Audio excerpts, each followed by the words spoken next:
아는 기자, 아자 시작합니다. 정치부 이현수 기자 나왔습니다. 자, 한덕수 전 총리가 확정이 된다면 두 번 국무총리를 하게 되는 건데요. 이 당선인 마음이 한덕수 전 총리로 기우는 이유가 뭘까요? 네, 한덕수 전 국무총리라고 하면 경제 관료 출신이고 또 통상 전문가고 네. 한미 FTA 협상 같은 것들이 떠오르잖아요. 윤석열 당선인이 줄곧 경제를 강조해온 만큼 경제 전문가 총리에 적합하다고 보는 겁니다. 한 전 총리는 전북, 전주, 호남 출신이고요. 김대중 정부 때 초대 통상교섭본부장을 지냈고 노무현 정부에서 경제부총리와 국무총리를 지낸 뒤 이명박 정부에서는 주미대사로 중용이 됩니다.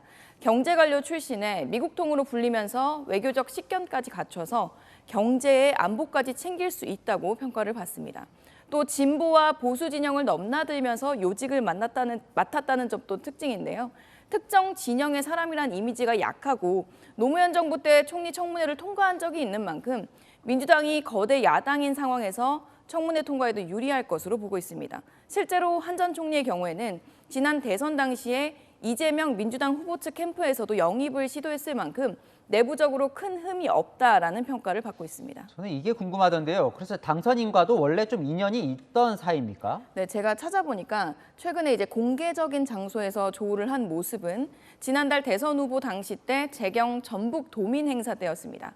제대로 인연을 맺은 건 윤석열 당선인이 정치 선언을 한 후에 이제 역대 경제부총리를 비롯해서 경제 전문가들을 두루 만나서 공부를 했을 당시로 알려져 있습니다. 당시 한덕수 전 총리를 비롯해서 총리 후보로 거론되는 윤중현 전 기획재정부 장관, 최준경 전 지식경제부 장관 등도 만난 것으로 알려졌는데요.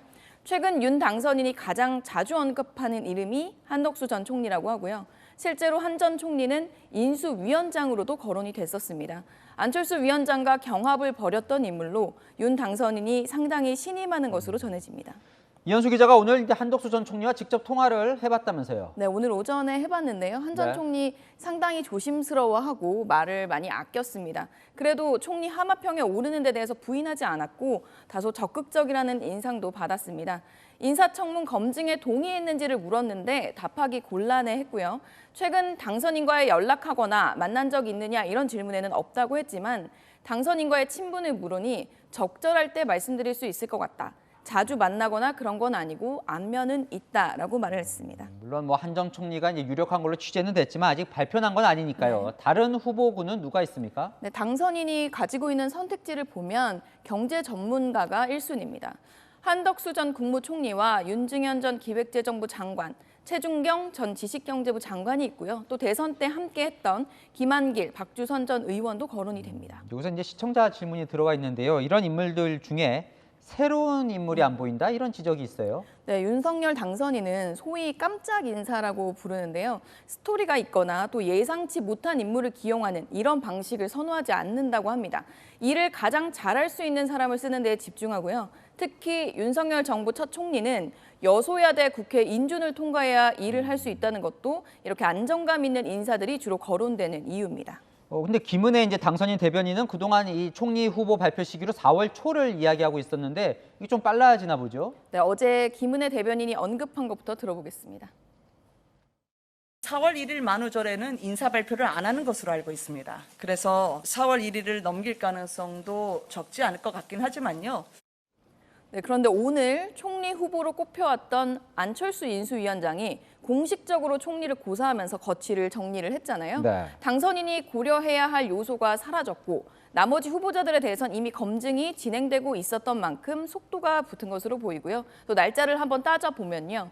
당초 발표가 유력한 날짜는 다음 달 3일이었습니다. 통상 토요일은 상대적으로 언론 주목도가 떨어져서 중요 발표를 안 하는 경향이 있고요. 4월 1일은 아시다시피 만우절이라 제외한다면 제주 4.3 추념식에 당선인이 참석할 수 있다는 변수도 있는 만큼 내일 발표 가능성이 높은 겁니다. 자, 이 안철수 인수위원장 오늘 이제 뭐 총리직을 고사를 했는데 원래 좀 유력하게 총리로 검토는 됐었습니까? 네, 공동 정부를 이제 실현하기 위해서는 그 단일화 단계에서부터 국무총리 후보로 고려된 게 맞습니다. 다만 인수위원장과 국무총리 둘 다 맡을 수는 없을 거란 인식이 내부에도 있었고 안 위원장 본인도 총리보다는 향후 당권 도전에 더 관심을 보여왔는데요. 그동안은 개인적으로만 의사표현을 해왔다면 오늘은 공개적으로 대국민 메시지로 거취를 정리하게 된 겁니다. 네, 아는 기자 아자에 들어온 시청자 질문 하나만 더 풀죠. 안철수 위원장 총리를 안 하면 그럼 앞으로 무엇을 하는지 궁금해하시네요. 네, 경기지사 출마설도 불거졌는데 안철수 위원장이 오늘 직접 발표하면서 선을 그었고요. 국민의힘 당대표를 뽑는 전당대회도 내년이라서 시간이 좀 남아있는 상황입니다. 인수위원장직이 끝난 뒤에는 윤 당선인이 신설하겠다고 밝혔던 민관합동위원회에서 역할을 할 것이란 관측도 나옵니다. 네, 이현수 기자 잘 들었습니다. 22대 국회 첫 대정부 질문이 한창인데요. 가장 눈에 띄는 건 한덕수 국무총리의 높아진 전투력입니다. 목소리도 올라가고 표현도 과격해졌습니다. 이상원 기자입니다. 야당이 TMF 사태 책임을 정부에 돌리자 한덕수 국무총리의 목소리가 커집니다.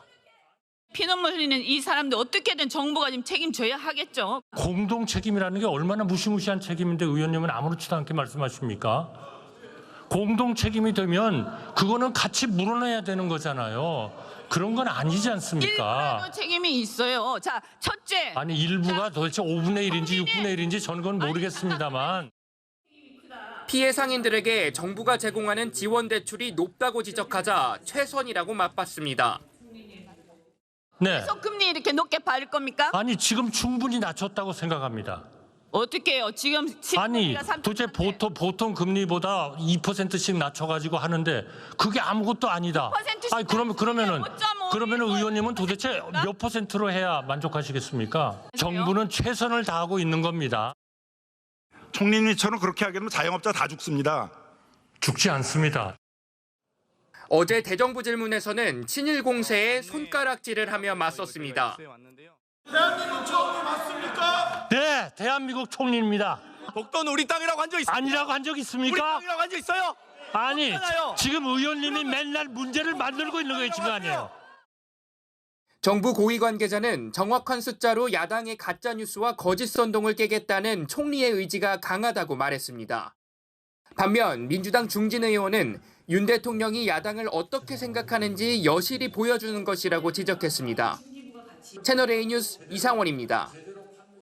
윤석열 대통령 담화 직후 한동훈 대표는 한덕수 국무총리와 만났습니다. 두 사람은 80분간 회동을 통해서 전국 수습 방안을 논의했습니다. 이다혜 기자입니다. 오전 11시 30분 서울 삼청동 총리공관에서 한덕수 국무총리와 한동훈 국민의힘 대표가 만났습니다. 긴급 회동은 한 대표 제안으로 성사됐습니다.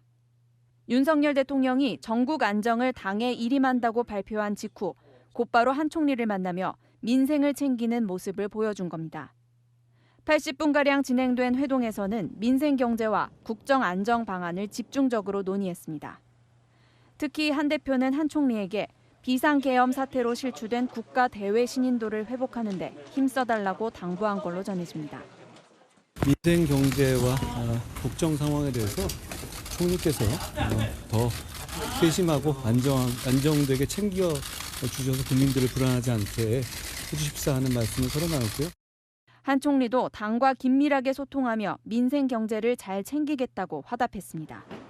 총리실 관계자도 한 총리가 앞으로도 당과 소통하며 움직이는데 공감대를 이뤘다고 설명했습니다.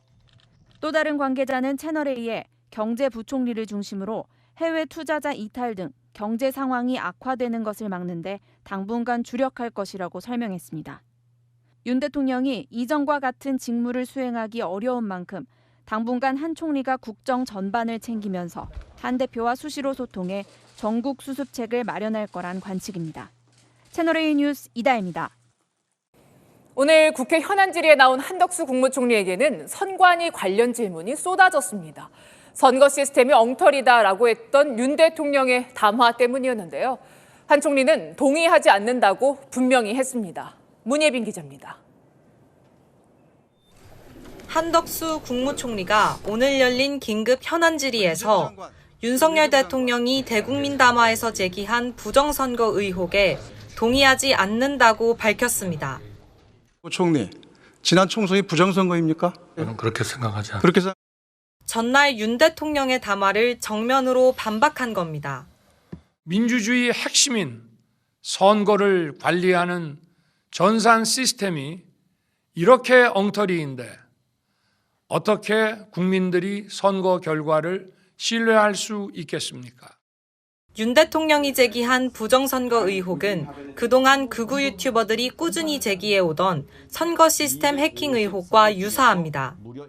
지난 4.10 총선에서도 굉장히 많은 부정선거 증거들이 쏟아져 나왔습니다. 선관위도 윤 대통령 담화에 말도 안 되는 주장이라며 정면 반박을 이어갔습니다. 부정선거에 대한 대통령 입장에 대해서는 상당히 충격적으로 받아들이고 있습니다. 국회 행안위 현안 질의에 출석한 김용빈 선관위 사무총장도 부정선거는 시스템상 불가능하다고 밝혔습니다. 윤 대통령이 언급한 북한의 해킹 공격에 대해서도 국정원 조사 결과 해킹한 흔적은 찾을 수 없다고 결론 냈다고 설명했습니다. 채널A 뉴스 문예빈입니다. 뉴스의 시작합니다. 저는 동정민입니다. 대한민국 행정부가 멈춰섰습니다. 한덕수 대통령 권한대행에 대한 탄핵소추안이 오늘 오후 국회에서 일단 가결됐습니다. 권한대행의 탄핵 추진은 헌정사상 초유의 일이고 한 권한대행은 직무가 일단 정지됐습니다. 우원식 국회의장은 의결 정족수를 제적수의 과반 151석으로 결정해 표결을 진행했고 국회 본회의장은 의원들끼리 몸싸움이 벌어지며 말 그대로 아수라장이 됐습니다. 첫 소식 송진섭 기자입니다. 한덕수 대통령 권한대행에 대한 탄핵소추안이 일단 국회 본회의를 통과했습니다. 국무총리 한덕수 탄핵소추안은 총 투표수 192표 중 가 192표로서 가결됐음을 선포합니다. 여야는 의결 정족수를 각각 200석, 151석이라고 주장하며 강하게 충돌해왔습니다. 우원식 국회의장은 민주당 주장대로 제적수 과반인 151석을 기준으로 삼았습니다. 범야권 191명 의원이 모두 가결표를 던졌고 국민의힘에선 조경태 의원만 표결에 참여했습니다. 여야는 극한 대치를 이어갔습니다. 민주당은 탄핵 연쇄범이며 사실상 무정부 상태를 유도하는 국정 테러 세력입니다, 여러분.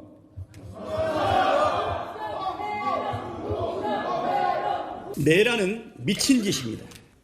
그런데 이 미친 짓을 옹호하는 자들은 뭡니까? 쿠데타와 내전이 일상인 후진국을 원하는 것입니까?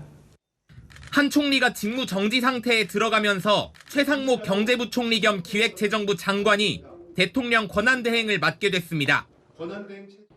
헌법재판관 임명을 미루는 정부 여당과 줄탄핵을 예고하는 야당의 끝없는 대치에 대한민국이 멈춰섰다는 비판이 나옵니다.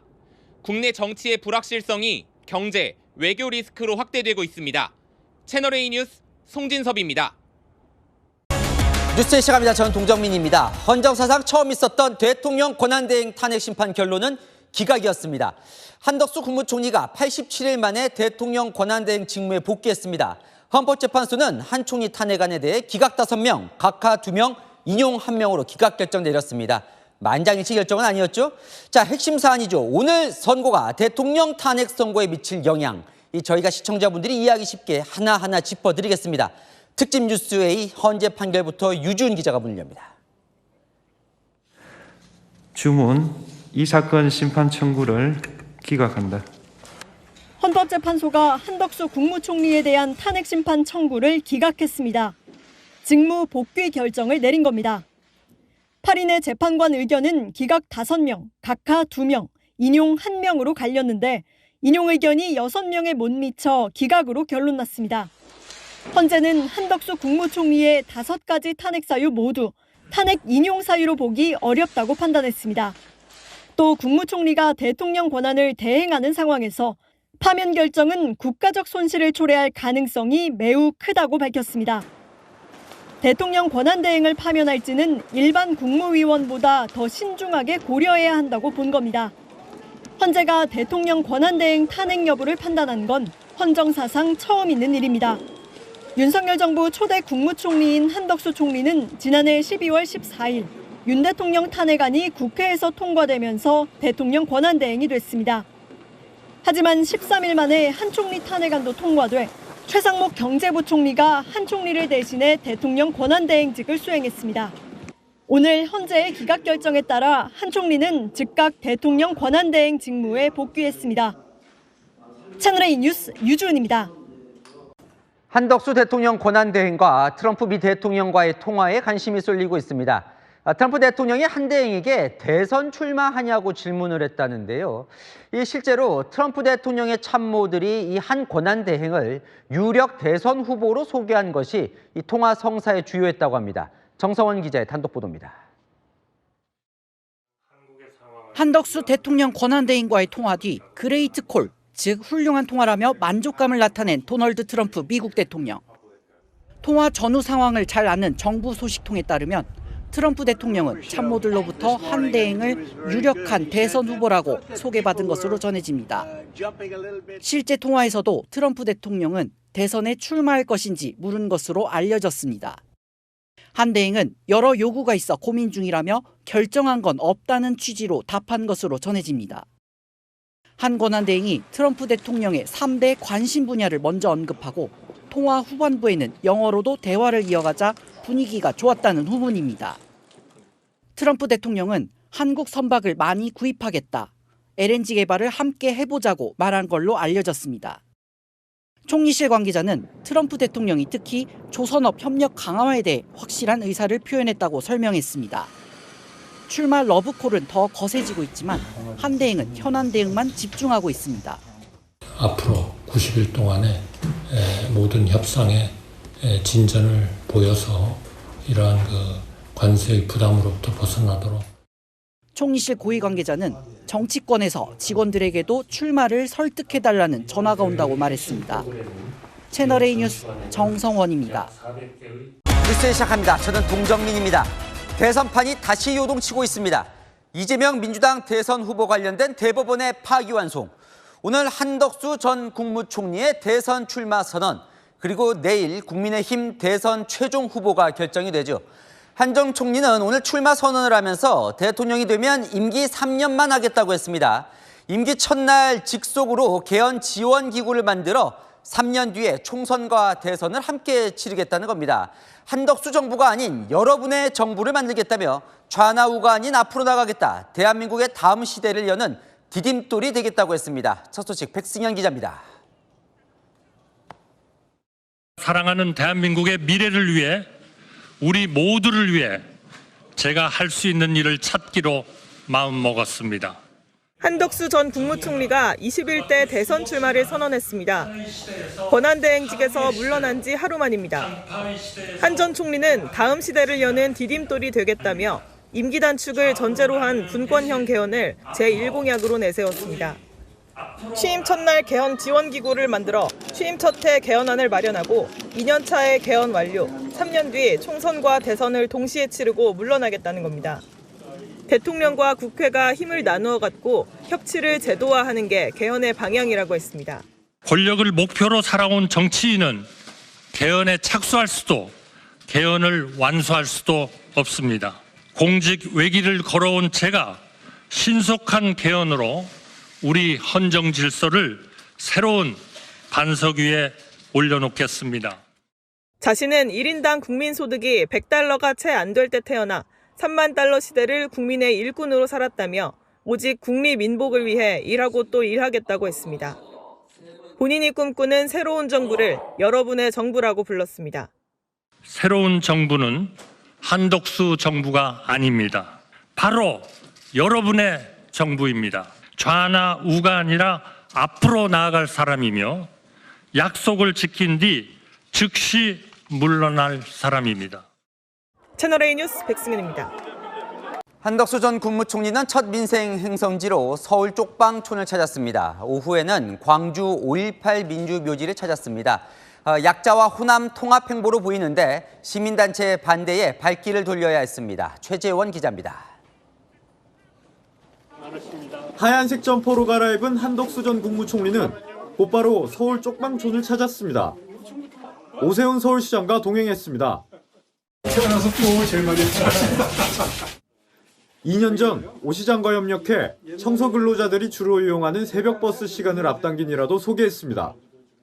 15분만 좀 빨리 떠나는 버스가 있었으면 좋겠다 이래가지고 제가 시장님께 말씀을 드렸더니 흔쾌하게 순댓국 5찬 자리에선 오 시장의 약자와의 동행 정책을 계승하겠다고 했습니다. 시장님께서 내세웠던 하여튼 약자와의 동행 저희가 좀 허락을 받아서 대폭 좀 포함을 좀 시켜도 되겠습니까? 물론입니다. 선점하시는 게 임자입니다. 한 전 총리는 오후에 참배를 위해 광주 5.18 민주묘지를 찾았지만 한 전 총리 참배를 반대하는 시민단체에 가로막혀 발길을 돌려야 했습니다.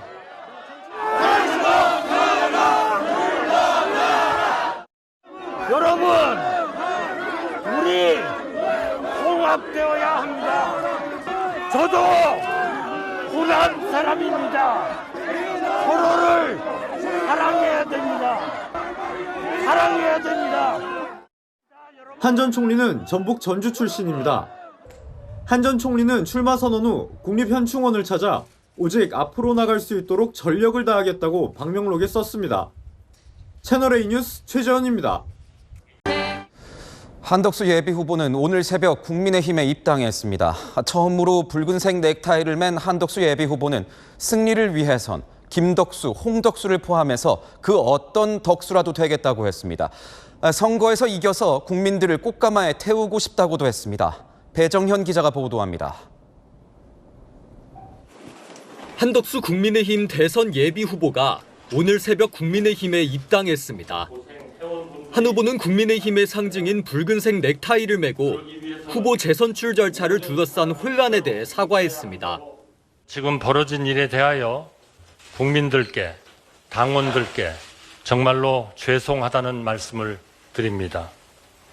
국민 여러분께서 이런 뉴스를 다시 보시는 일이 없도록 제가 더 노력하겠습니다. 한 후보는 김문수 후보를 비롯해 국민의힘 경선 후보들을 모두 끌어안겠다고 밝혔습니다.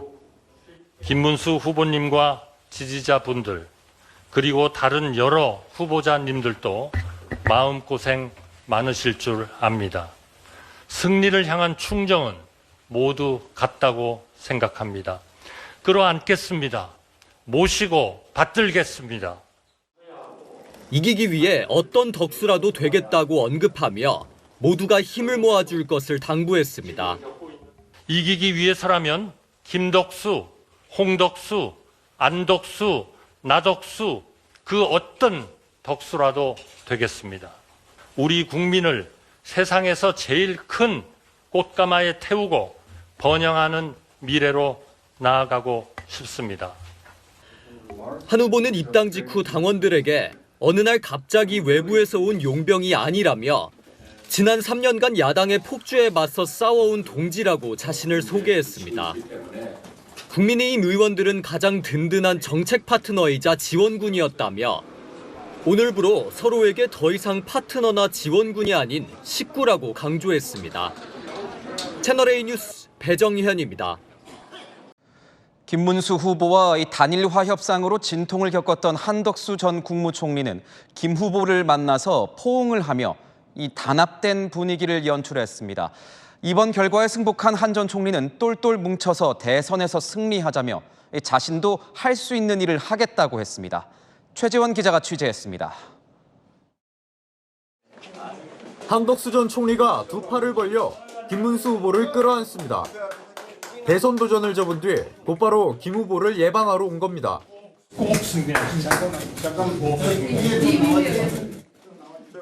언론 앞에서 열심 끈끈한 모습을 보여주는데 공을 들였습니다.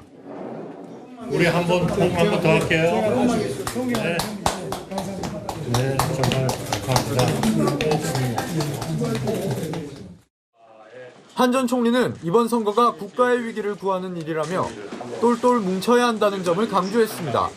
우리 후보님의 훌륭한 리더십 하에서 모두가 똘똘 뭉쳐서 이러한 그 국가의 기본적인 체제를 무너뜨리고자 하는 이런 분들에 대해서 반드시 승리를 함으로써 김 후보의 승리를 위해 자신도 역할을 다할 것이란 점도 분명히 했습니다. 저는 당연히 우리 후보님을 제가 할 수 있는 일은 다 해서 잘 돕도록 하겠습니다. 앞서 김 후보를 찾기 전에는 당원들의 결정에 대한 승복 메시지도 내놨습니다. 모든 것을 겸허하게 수용하고 승복하겠습니다. 제가 내린 모든 결정에 대한 책임은 오롯이 저에게 있습니다.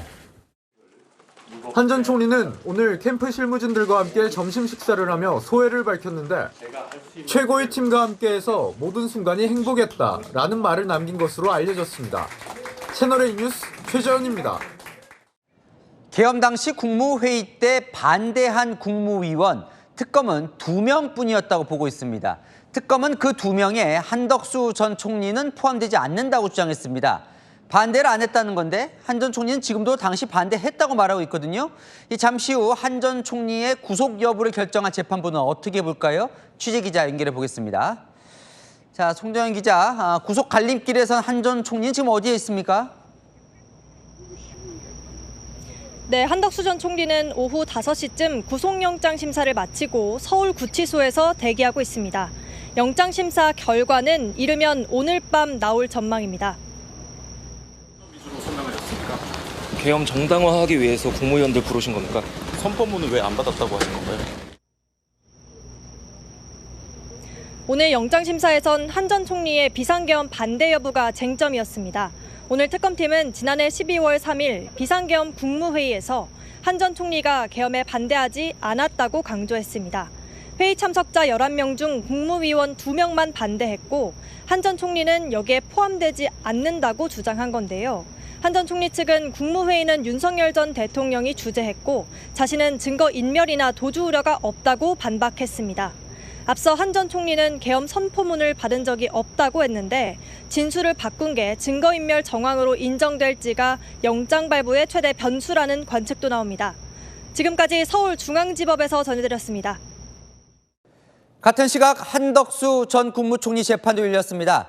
한 전 총리도 이 계엄 당시 상황에 대해 증언을 했는데요. 당시 멘탈이 붕괴된 상태였어서 헌법재판소 증언 때 위증을 했다고도 시인을 했습니다. 그건 또 무슨 내용인지 송진섭 기자가 전합니다. 윤석열 전 대통령 탄핵 심판 당시 계엄 문건을 받아본 적 없다고 했던 한덕수 전 국무총리. 저는 계엄 선포 당일 대통령실에서 계엄과 관련된 문건을 보거나 받은 기억이 없습니다. 오늘 내란 특검은 거짓 증언이라고 한 전 총리를 추궁했습니다. 오후 재판에선 비상계엄 선포 당일 한 전 총리가 다른 국무위원들과 상의하는 CCTV 영상도 틀었습니다. 미동도 없이 영상들을 지켜본 한 전 총리는 선포문을 먼저 받아본 뒤 계엄 해제 후 파쇄했다며 헌재에서는 위증을 한 것이 맞다고 인정했습니다.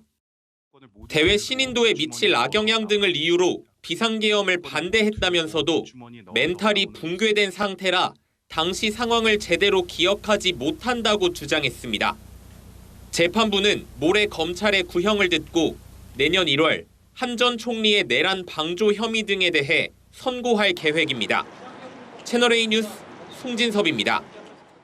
최후 진술에 나선 한덕수 전 총리, 계엄 선포 순간 땅이 무너지는 충격을 받았다고 했습니다. 이어 몸으로도 막지 못한 부분은 반성한다고 변호인을 통해 밝혔습니다. 이 자세한 소회와 내용은 김지윤 기자가 이어갑니다. 검찰의 구형 이후 준비한 종이를 꺼내 최후 진술을 시작한 한덕수 전 국무총리. 공직 생활 끝에 비상계엄을 만나리라고는 꿈에도 예상 못했다며 대통령의 계엄 선포 순간 말할 수 없는 충격을 받아 땅이 무너지는 것 같았다고 당시를 회고했습니다. 국무위원들을 불러 모은 이유는 다 함께 대통령 결정을 돌리려 했던 것이라고 계엄을 적법하게 만들려 한 거란 특검 주장을 반박했습니다. 변호인을 통해서는 몸으로라도 막지 못한 부분은 반성하고 안타깝게 생각한다고 했습니다. 막지는 못했지만 계엄에 동조한 건 아니었던 겁니다. 앞서 재판 과정에서 밝힌 입장 그대로입니다. 대외 신인도가 떨어지고 경제가 정말 망가질 수 있습니다. 재고해 주십시오. 다시 한번 생각해 봐 주십시오. 그런 취지의 말씀을 드린 것 같습니다. 반면 윤 전 대통령은 비상계엄 국무회의는 적법했다고 주장해왔습니다. 한덕수 총리 재판에 이미 오픈이 돼가지고 국민들이 대부분 이걸 봤습니다. 그런데 거기서 이제 나온 여론들이 이거 국무회의 제대로 한 거 아니냐. 한 전 총리는 헌재 탄핵 심판에서 비상계엄 담화문을 본 적 없다고 한 건 위증이 맞다고 인정했습니다. 또 그 순간 큰 충격으로 기억이 맥락도 없고 분명치 않다. 그날 밤 혼란한 기억을 복귀할수록 스스로가 부족한 사람이었단 절망만 사무친다며 재판부에 선처를 호소했습니다. 채널A 뉴스 김지윤입니다. 오늘 한덕수 전 총리는 법정 구속됐습니다. 이 특검은 징역 15년을 구형했는데 1심 법원 매우 이례적으로 거기에 8년을 더해 징역 23년을 선고했습니다. 특검은 내란 방조, 그러니까 편의를 봐줬다는 수준으로 넘겼는데 오히려 재판부가 중요 임무 종사 혐의를 추가하도록 했습니다. 이기상 기자입니다. 주문. 피고인을 징역 23년에 처한다. 무죄 부분을 신문이나 관보 등에 게시하기를 원합니까? 특별히 그럴 계획 없습니다. 한덕수 전 국무총리에게 징역 23년이 선고됐습니다. 특검이 구형했던 징역 15년보다 8년 높은 중형입니다. 내란 중요 임무 종사 등 주요 혐의를 유죄로 판단하고 허위 공문서 행사 혐의는 무죄로 봤지만 형량은 더 무거워진 겁니다. 재판부는 국무총리로서의 헌법 수호 책임을 다하지 않았다며 한 전 총리를 꾸짖었습니다. 피고인은 12.3 내란이 성공할지도 모른다는 생각에 이러한 의무와 책임을 끝내 외면하고 오히려 그 일원으로서 가담하기로 선택하였습니다.